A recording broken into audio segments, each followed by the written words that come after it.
কিরামান কাতিবিনা ইয়ালামুনা মা তাফআলুন। যা করছি সবকিছু রেকর্ড হচ্ছে। হয়তো আমার বাবা দেখেন না আমার অনেক কিছু, আমার মা দেখেন না, আমার শিক্ষক দেখেন না, কিন্তু কিরামান কাতিবিন সেটা অটোমেটিক রেকর্ড করছে এবং আল্লাহ তাআলা সব সময় আমাকে দেখছেন। এই অনুভূতিটা মনের মধ্যে লালন করা। শুধু এখানে শেষ না, কাল কিয়ামত দিন আমাকে বলা হবে ইকরা কিতাবাকা কাফা বিনাফসিকা আলিয়াউমা আলাইকা হাসিব, আজকে তুমি তোমার হিসাব গ্রহণের জন্য যথেষ্ট।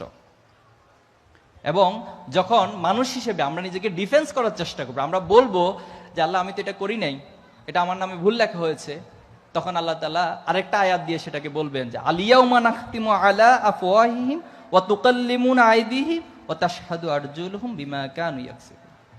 আজকে তোমার হাত সাক্ষ্য দিবে। একটু চিন্তা করো তো, কাল কিয়ামতের দিন যদি এই হাত সাক্ষ্য দেওয়া শুরু করে, এই হাত দিয়ে কখন কোথায় কি কাজ করেছি, এই পা যদি সাক্ষ্য দেওয়া শুরু করে, এই পা দিয়ে কখন কোথায় কি কাজ করেছি, তাহলে সেটা আমার জন্য কতটা ভয়ানক হয়ে যাবে।